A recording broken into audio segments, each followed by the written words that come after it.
Hello दोस्तों, कैसे हैं आप सब। दोस्तों, एक वेब सीरीज मैंने अभी देख के ख़त्म की है जिसका नाम है छल कपट। जी हाँ, छल कपट इस मूवी का नाम है। ये एक थ्रिलर मूवी है। IMDb पे इस पे 4.7 की रेटिंग मिली हुई है। ये एक नॉर्मल वेब सीरीज है। बाकी वेब सीरीज जो होती है वो 7-8 घंटे आपको देने पड़ते हैं, लेकिन इस वेब सीरीज में आपको 7-8 घंटे देने की ज़रूरत नहीं है। 2 घंटे 20 मिनट की ये पूरी वेब सीरीज है और इसको देख के आप इजीली ख़त्म भी कर सकते हैं। इसके टोटल 7 एपिसोड है। हर एपिसोड 15 से 25 मिनट के बीच में है, तो आप इजीली इसको वन टाइम देख के सॉर्ट आउट कर सकते हैं, यानी देख सकते हैं पूरी की पूरी।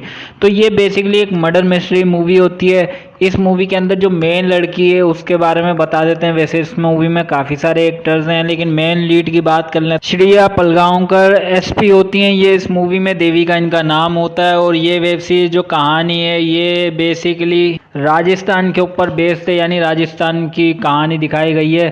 तो इनका सडनली ट्रांसफ़र लेके ये वहाँ आती हैं और इनको आते ही एक फ़ोन आता है कि मर्डर हो गया। ये वहाँ पे जब इंक्वायरी करने जाती हैं तो वहाँ पे पूरी सिर्फ एक फैमिली होती है। फैमिली में आउटसाइडर कोई भी नहीं होता। जिस लड़की का मर्डर होता है, जी हाँ, वही आउटसाइडर होती है। जब पता लगाते हैं तो पता लगता है कि कौन मर्डर है। सबसे पूछताछ भी होती है, इंक्वायरी भी होती है। फिर ये पता चलता है कि लड़की जो मरी है वो प्रेग्नेंट थी। जी हाँ, लड़की जो मरी है वो प्रेग्नेंट थी। फिर ये पता चलता है, फिर ये भी पता चलता है कि उस लड़की को कोई खास पसंद नहीं करता। जी हाँ, जिस लड़की की शादी होती है सिर्फ वही उस लड़की को पसंद करती है, एक अच्छी दोस्त मानती है। उसके कहने पे उस लड़की ने पहले अपना एक बॉयफ्रेंड भी छोड़ दिया होता है, क्योंकि इस लड़की ने कहा होता है जो मरी होती है। अब होता ये इस लड़की की जो इंक्वायरी करते हैं तो पता ये चलता है ये लड़की बेसिकली एक सोशल मीडिया इन्फ्लुएंसर होती है।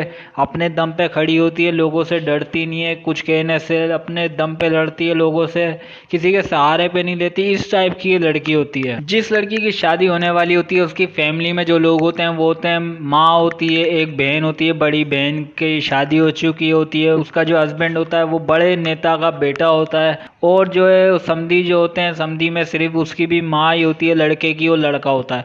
तो ये सारी बस यही फैमिली होती है। और इसके अलावा इनका एक एक्स बॉयफ्रेंड जो लड़की का होता है वो उसको बुला लिया जाता है लड़की के द्वारा। फिर धीरे धीरे जब कहानी खुलती है तो पता ये चलता है कि लड़की जिस पहले लड़के से प्यार कर रही होती है उनको भी इसी ने अलग किया होता है कि ये लड़का अच्छा नहीं है, तो लड़की उसके कहने में उसको छोड़ देती है। इस वजह से भी उसका बॉयफ्रेंड जो होता है उसने मारने की धमकी दी होती है इस लड़की को जिसका मर्डर हुआ होता है। तो ये भी एक रीज़न होता है। ये बात भी पुलिस को पता चल जाती है। फिर जैसे जैसे कहानियाँ खुलती हैं, लड़की की एक और दोस्त भी होती है जो कि शादी में शरीक हुई होती है। ये 3 दोस्तें होती हैं बेसिकली, जिसकी शादी होने वाली होती है और जिसका मर्डर होता है, और तीसरी और इसकी दोस्त होती है। लेकिन वो दोस्त जो है जिसका मर्डर हुआ होता है उसको इतना कुछ खास पसंद नहीं करती होती है। कई बार उसको ताने भी देती है। ये भी उसको ताने देती है कि तुम लोग अपने पैरों पे खड़े नहीं हो, अपने हस्बैंड के आगे हाथ फैलाती हो, भीख मांगती हो कि हमें इतने पैसे दे दो, इतने पैसे दे दो, जबकि मैं अपने दम पे खड़ी हूँ, किसी से पैसे मांगने की ज़रूरत नहीं पड़ती, तुम्हें पैसे मांगने की ज़रूरत पड़ती है। तो ये दोनों एक दूसरे को ताने मारती रहती हैं, लेकिन ये दोनों उसको पसंद करती हैं जो इनकी दोस्त होती है, इसलिए ये लोग एक दूसरे को झेलती भी रहती हैं, लेकिन कुछ खास पसंद नहीं करती। इसका सीक्रेट भी बाद में पता चलता है। जब पता चलता है, पुलिस देविका जो है इंक्वायरी करती है, तब पता चलता है कि इस लड़की की जो बेटी होती है, यानी कि जो बीच की दोस्त होती है, उसकी जो है बेटी के जो है हार्ट सर्जरी होने वाली होती है,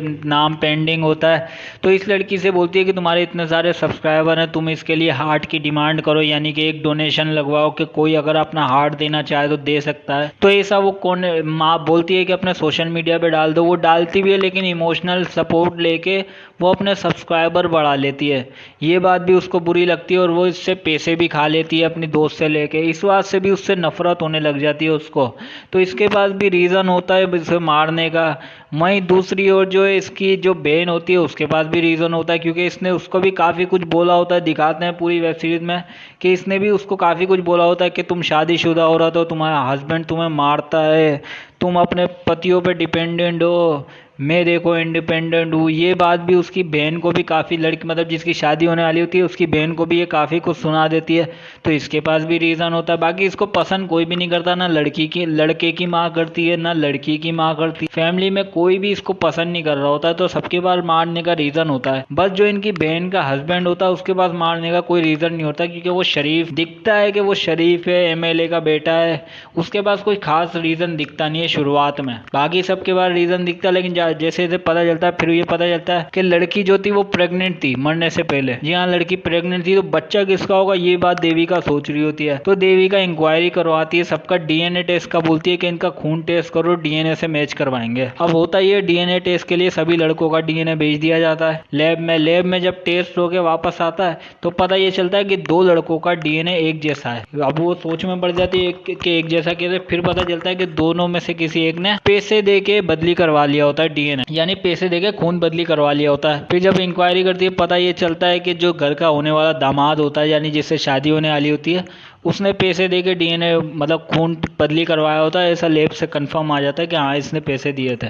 उससे पूछताछ करते हैं तो वो बोलता है कि नहीं ऐसा नहीं है, इसने मुझे बोला था, उसने मुझे बोला था। फिर जब धीरे धीरे इंक्वायरी होती रहती है तब जाके फिर बीच में ये भी पता चलता है कि जो लड़की मरी है उसका एक असिस्टेंट था, उसने मारा होगा। उसके पीछे भी पुलिस लगी, देविका लगी होती है। वो भी उसको जब भागते भागते पकड़ा जाता है तब पता चलता है कि वो देविका को पसंद कर रहा होता है, लेकिन देविका उसको मना कर देती है और वो इसलिए जो है अपनी नस काट लेता है। ऐसा वो वेब सीरीज में दिखाते हैं कि उसने मर्डर किया बट उसने अपनी नस काटी होती है। तो ये भी उसका अलग ही केस चल रहा होता है। बीच बीच में शादी की कुछ बातें भी निकल के आ रही होती हैं जो नौकरों से पूछी होती हैं कि इन लोगों के बीच आपस में झगड़ा हुआ होता है। जो लड़की मरी है उसने काफ़ी कुछ सुनाया होता है अपनी दोस्त को भी और दोस्त की बहन को भी सुनाया होता है। इस वजह से भी इनके पास भी रीज़न काफ़ी होता है मारने का, तो सबके पास ही रीज़न होता है। लेकिन फिर होता ये है कि जिस लड़की की बेटी हॉस्पिटल में होती है वो अचानक घर से भाग जाती है, यानी जिस घर में नजर बंद करके इनको रखा होता है वो लड़की वहां से अचानक भाग जाती है। पुलिस वाले सारे उनको इंक्वायरी करते हैं, ढूंढते हैं, लेकिन वो मिलती नहीं। काफी ढूंढते हैं लेकिन मिलती नहीं है। वहीं दूसरी तरफ होता ये है कि अचानक वो मिल जाती है, वापस आती है और बोलती है मर्डर मैंने किया। जी हाँ, अचानक वापसी आके कहती है कि मर्डर मैंने किया। देविका जो है वो सोच में पड़ जाती है कि मर्डर कैसे किया। देविका उससे पूछताछ करती है कि मर्डर तुमने कैसे किया, क्यों किया। वो बताती है कि ऐसे हुआ वैसे हुआ। वो पूरा डिटेल में जाती है कि तुमने क्या खिलाया था, क्योंकि डीएनए में पता चला था कि उसने कुछ गोलियां खाई थी। वो पूछती है कौन सी गोलियां खाई थी,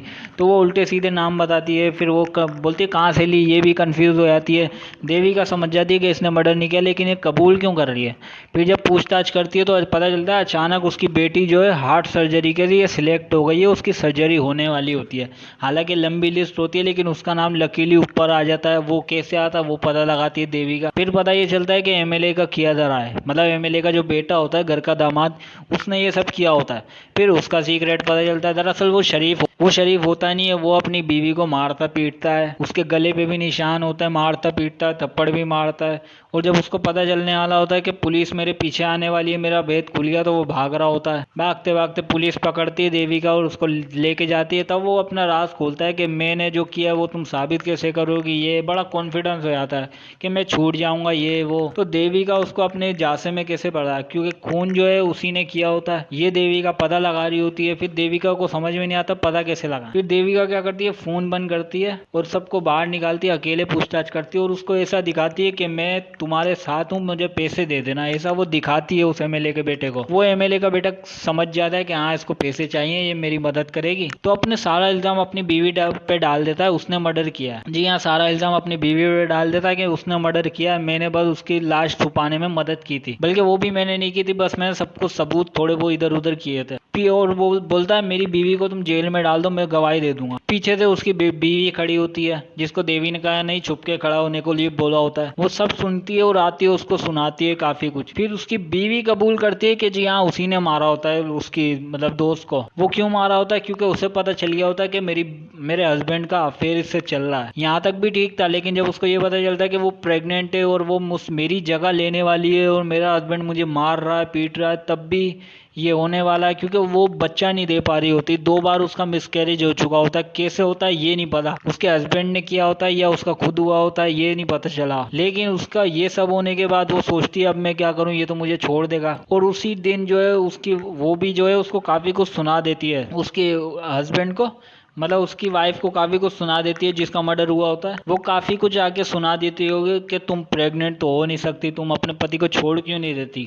उसको काफी गुस्सा आता है, इसलिए वो क्या करती है, घर के अंदर एक बूढ़ी औरत होती है, उसकी काफी सारी दवाइयां मिक्स करके पीस के उसको खीर में डाल के बच्ची के हाथ में भिजवा देती है कि जाओ खाओ, और नाम लगा देती है अपने हस्बैंड का कि इसने भिजवाई है। वो खीर खाती है, उसका दिमाग घूम जाता है। उसी के बाद वो समंदर के पास चली जाती है और वहीं पीछे से ये पहुंच जाती है और काफी सुनाती है, झगड़ा वगड़ा भी होता है। फिर समंदर में धक्का दे देती है। लेकिन होता ये है कि उसका हस्बैंड पीछे ही खड़ा होता है, सब कुछ देख रहा होता है, लेकिन वो बचाने के लिए आता ही नहीं है बिल्कुल। और ये लड़की भी होशियार होती है, रिकॉर्डिंग ऑन करती है मोबाइल की, बोलती है तुमने इसे बचाया क्यों नहीं। बोलता है अच्छा है ये मर गई, वरना मेरा नाम खराब हो जाता, मुझे नहीं चाहिए इसका बच्चा। और ये सब कुछ वो रिकॉर्ड कर रही होती है। मई वो खुश हो जाता है कि तुमने अच्छा किया। वो बोलती है तुम मुझे छोड़ तो नहीं दोगे, मेरा इसमें साथ दो वरना मैं तुम्हें भी फंसा दूंगी। वो बोलता है मैं तुम्हारा साथ दूंगा ना, उसका हस्बैंड। तो वो लोग लाश तो समंदर में होती है, ये लोग वहाँ से निकल जाते हैं, फिर सबूतों को मिटाना शुरू करते हैं।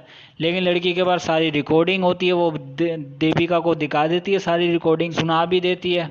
तब ये साबित हो जाता है कि दोनों ने मिलके किया है। तो ये जाके केस सोल्व होता है। तब जाके एक केस सोल्व होता है। अब होता ये है कि जब देविका शुरुआत में पुलिस स्टेशन में आती है तो इसकी बैकग्राउंड की स्टोरी चल रही होती है, यानी फ्लैशबैक।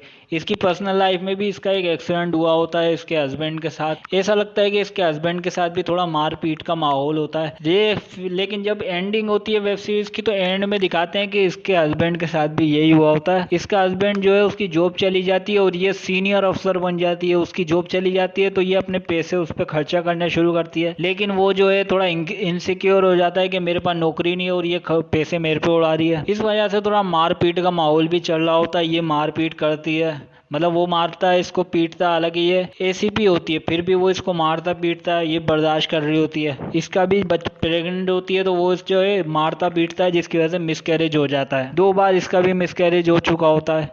इसलिए जो है ये फिर एक दिन प्लान बनाती है और गाड़ी लेके निकल जाती है। अब एक्सीडेंट हो जाता है इन दोनों का। एक्सीडेंट हो जाता है। एक्सीडेंट हो जाने के बाद ये होता है कि गाड़ी में से इसको होश आ जाता है, वो भी होश में होता है।